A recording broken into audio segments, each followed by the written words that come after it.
Indian startups that chose to go public are wrapping up their financial updates for this quarter, and it's actually been a pretty good quarter for them. The theme of this season has been profitability, and so despite all of the bad press about Indian startups at the moment, it seems like going public is probably the best decision for a lot of them. So let's start things off by talking about Zomato. The company made 3,288 crore rupees in revenue in Q3 of FY24, while making 138 crore rupees in profits. And that's a significant jump from the 2,848 crore rupees that they earned in revenue in Q2 of FY24 and profit of just 36 crore rupees. So the question, of course, is how did they do it? And the answer is actually pretty simple. So here are some of the key changes the company has made which have led to their increased revenue as well as increase in profits. Firstly, Zomato relaunched their Zomato Gold program in early 2023. And this offering brought promises like on-time guarantees and also free deliveries on orders above 199 rupees. Since this relaunch, Zomato has been able to bring 3.8 million people into this gold membership program, and that's a bunch of added money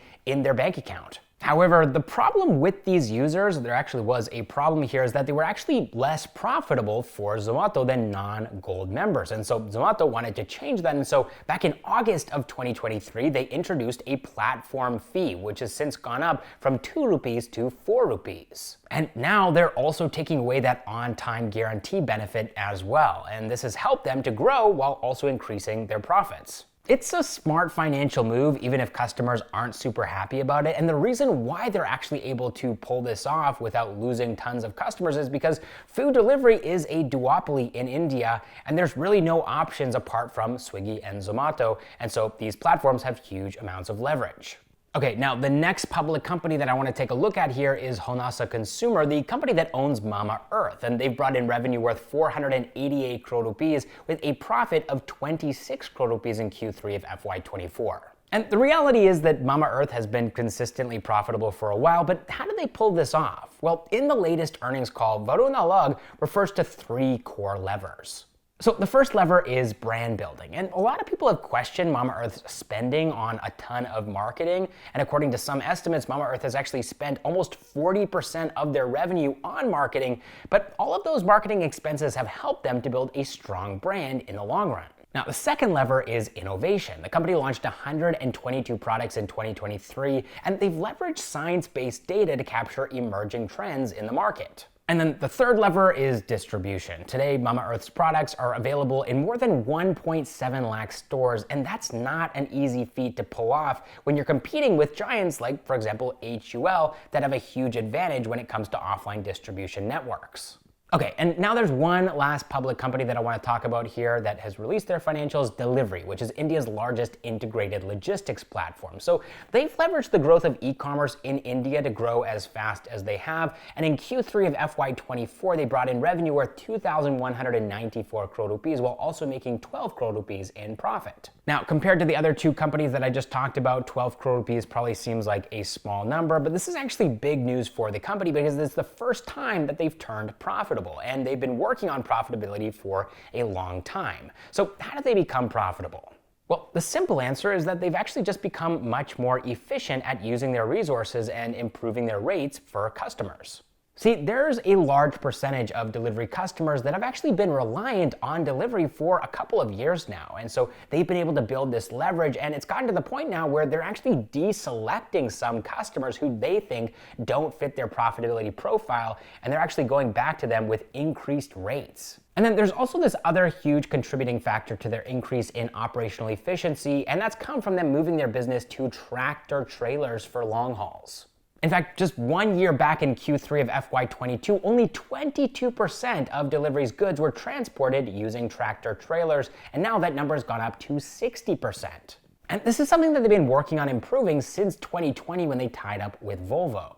If you enjoyed this segment about taking a look at some of these Indian startups that went public and looking at their financials today to see how they're doing, sort of catching up with these guys, then leave a comment down below and let us know so that we can do this every single quarter. And speaking of Indian startups, one of the biggest reasons why most startups fail to secure funding is because they're not really sure how to pitch to investors. And that's because there's a clear information gap when it comes to early stage founders who want to understand the art of pitching and positioning their startups to investors. And so recently we came across Pitchcraft, a first-of-its-kind series that aims to bridge the gap by making the art of building a compelling pitch deck accessible for these early-stage founders and future builders. They're helping you by getting into the minds of successful startup founders and figuring out exactly what they did to secure their first round of funding. How did they position their startup? What was the pitch that resonated most with investors? And what was the problem that they were solving? Take, for example, their latest episode with Spinny's founder, Niraj Singh, who talks about how and why he spent 5 months just to create the perfect pitch deck for investors. And also Freshworks founder Girish Mathurabutan, who talks about the importance of great storytelling, which actually landed him his initial funding back in 2011. And the best part? These successful pitch decks are also available to you to download on Seed2Scale's website, an open source platform for pre-seed, seed, and early stage founders, providing them with all the resources that they need to build a successful startup. The show also brings in the investor perspective, where seasoned VC investors dive deep into which aspects of the deck gave them the conviction to bet on the founder's vision. So, if you're an early stage founder or someone who's thinking about starting up, you should definitely check out Pitchcraft by Seed2Scale, and you can find a link to Pitchcraft in the description and also in the pinned comment down below. And big thanks to Seed2Scale for sponsoring this video.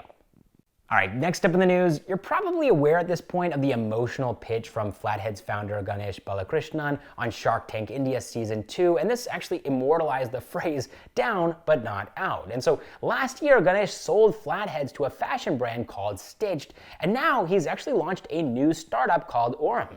He's starting this company with 2 former MyGate core team employees, Suraj HS and Pratap Chandana. With Aurm, they're planning to provide state-of-the-art security lockers for customers. But why lockers? Well, turns out 60 million Indian families have gold and other precious items. And in fact, it's estimated that Indian households have 25,000 tons of gold, but there's only about 6.3 million lockers available with banks in India to store this gold securely. And so just looking at these numbers, it seems pretty clear that there is a huge gap in demand and supply, and so that's the exact market that they want to cater to with Aurm. They're planning to provide these high security lockers to banks and even societies and individuals to protect their precious items, and they're planning to launch their services by the end of February in Bengaluru and then later on in Hyderabad. And to make their service more lucrative, they're also going to be offering insurance worth 25 lakh rupees per locker. All right, next up in the news, back in August of 2021, online travel aggregator Ixigo had filed for an IPO to raise 1,600 crore rupees, while the fresh issue portion of this IPO consisted of 750 crore rupees and the remaining 850 crore rupees was part of the offer for sale portion of this IPO. And they had received SEBI's approval in June of 2023, but the company decided not to go ahead with this IPO, but now they've refiled their DRHP as they're planning to try to go IPO again. But this time, the amount that they're planning on raising through this fresh issue portion is significantly lower at just 120 crore rupees as compared to the 750 crore rupees from their last potential IPO that never ended up happening. And then there's also an offer for sale portion consisting of 6.67 crore shares. Now, we're not exactly sure why they decided not to go for an IPO last year and also why they want to raise a significantly lower amount of money this time around, but we have an idea. See, their FY22 revenue was 380 crore rupees, but they also made a loss of 21 crore rupees. And that's not really a lot when you look at how other startups have fared, but clearly Ixigo didn't want to go for an IPO as a loss-making company. In fact, in FY23, they've increased their revenue to 501 crore rupees, and they even made 23 crore rupees in profit. And so they were probably waiting to turn profitable before they hit the public market in hopes of a successful IPO, and this might also be the reason why they've reduced the size of the IPO as well. All right, next up in the news, and continuing to talk about IPOs here, we have some confusing updates on OYO's IPO. So while one ET article claims that OYO might be considering backing out of their IPO, there's another article from LiveMint which claims that OYO wants to expedite their IPO. And right now, at the time of us recording this video, we really have no idea what's going to actually happen, but what we do know for sure is that OYO has filed for an IPO. This was back in 2021, but their papers were returned by SEBI in January of 2023, asking them to submit them after making the required revisions and updates because the business had changed so much. And so, in fact, OYO did end up refiling for this IPO, taking a confidential route where they didn't have to share details regarding the size of the IPO that they had had planned. And since then, OYO has actually posted their financials and they seem to be doing great. They first turned profitable in Q2 of FY24, and then they doubled their profits to 30 crore rupees in Q3 of FY24. And so just by the looks of it, from this surface level perspective, it does make more sense that OYO might want to rush ahead with their IPO, as their financials are currently healthy, and also the markets have been favorable to companies going public lately. All right, next up in the news, PhysicsWallah is one of the only profitable unicorns in India, and in FY22, they actually brought in a profit of 98.2 crore rupees, but now this has declined by more than 90% to just 8.9 crore rupees in FY23. While their operating revenue increased from 233 crore rupees in FY22 to 779 crore rupees in FY23, it was their employee cost that shot up 9x from just 42 crore rupees in FY22 to a massive 414 crore rupees in FY23. So clearly, PhysicsWallah is spending a lot of money to keep and add talented teachers